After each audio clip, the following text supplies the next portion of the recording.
मेरा नाम रोहन है, मैं दिल्ली से हूँ। आंटी का नाम सुमन है। उनकी उम्र 38 साल थी और मेरी 22 साल की। उनका फिगर कमाल का था। एक दिन आंटी को शादी में जाना था। शादी 24 किलोमीटर दूर के एक फार्म हाउस से थी। उन्होंने मेरी मम्मी से कहा कि रोहन को मेरे साथ शादी में भेज दो, उसके अंकल को बुखार आ गया है और शादी में जाना जरूरी है। मेरी मम्मी ने हाँ कर दी।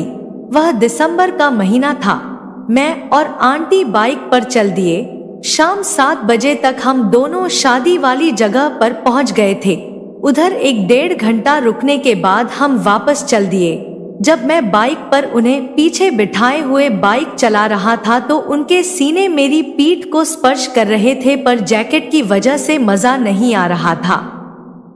हम थोड़ी दूर ही चले थे कि बारिश आ गई। हम दोनों भीग गए। मैंने आंटी से कहा, बाइक पर सर्दी बहुत लग रही है, बारिश भी तेज हो गई है, इस वजह से घर नहीं जा सकते हैं, किसी होटल में रुक जाते तो ठीक रहेगा।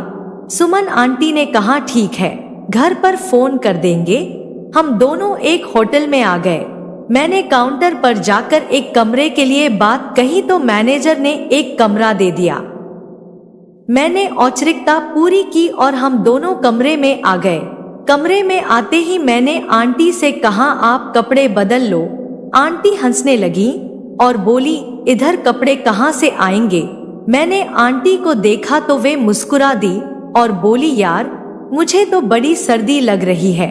तो मैंने कहा, कुछ गर्म करने वाली चीज मंगवाई है, यदि आपको चले तो ले लेना।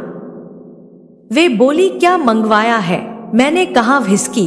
आंटी बोली, अरे रम मंगवाते, सर्दी में तो रम मजा देती है।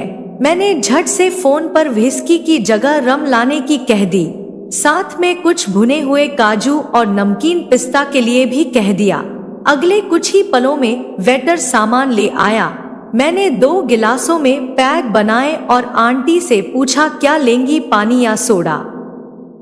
आंटी बोली, जो तू ले वही मुझे भी बना कर दे दे।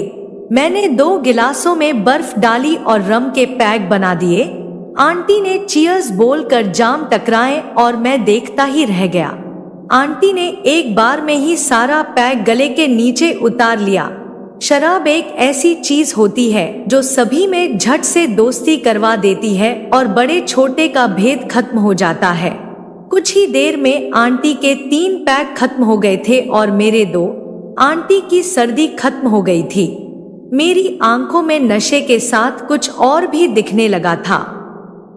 उन्होंने एक पैग और बनाया और आधा गटक कर उठ खड़ी हुई। मैंने कहा, अरे यार आंटी, क्यों शर्मा रही हो, इधर हम दोनों के अलावा और कौन है जो देखेगा, आप अपना कपड़े उतार दो। उन्होंने कहा, फिर तो मुझे ठंड लगेगी। मैंने कहा, नहीं लगेगी, मैं हूं ना। वे हंसी और बोली, लगेगी, कोई और तरीका बता। मैंने कहा, हाँ एक तरीका और है। क्या। मैंने कहा, आप सब कुछ उतार कर बिस्तर में लेट जाओ और कंबल ओढ़ लो। वे बोली, फिर। मैंने कहा, आप इतना तो करो। आंटी ने वैसे किया और कंबल में लेट गई। वे बोली, क्यों, दिक्कत क्या है, तू भी उतार दे अपना और आजा मेरे साथ। उन्होंने मेरा हाथ पकड़कर मुझे अपने साथ कंबल में खींच लिया। अब मैं भी उनके साथ कंबल के अंदर पूरा घुस गया था। आंटी भी मेरी बाहों में थी। अब हम दोनों ने एक दूसरे को चूमना चालू कर दिया। कुछ ही देर में हमारी सर्दी दूर हो गई और आंटी ने कंबल दूर कर दिया। हम दोनों एकदम एक दूसरे को देख रहे थे। मैंने उन्हें अपने नीचे लिया और उनके ऊपर आ गया। थोड़ी ही देर बाद हम दोनों में खेल शुरू हो गया। ऐसा लग रहा था जैसे मैं जन्नत में आ गया हूँ। वे बोली, तेरे अंकल तेरे सामने कुछ नहीं है। फिर पिछले 2 साल से उन्हें शुगर की बीमारी हो गई है तो मुझे खुश नहीं कर सकते।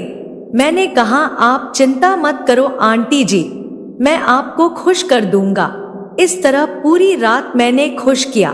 हम दोनों सुबह 4 बजे सोए, 10 बजे जागे और होटल से निकलने लगे। आंटी ने मुझे अपने गले से लगाया और चूम कर कहा, जानू आई लव यू, आगे भी मुझे तुम्हारा प्यार चाहिए। मैंने आंटी से वादा किया और हम दोनों होटल से निकलकर घर की तरफ चल दिए। सुबह भी आंटी से सही से नहीं चला जा रहा था। मैंने आगे एक दवा की दुकान से आंटी को लेकर दी और कुछ देर बाद आंटी का दर्द खत्म हो गया। आपको मेरी यह कहानी पसंद आई होगी तो हमें कमेंट करके बताइएगा।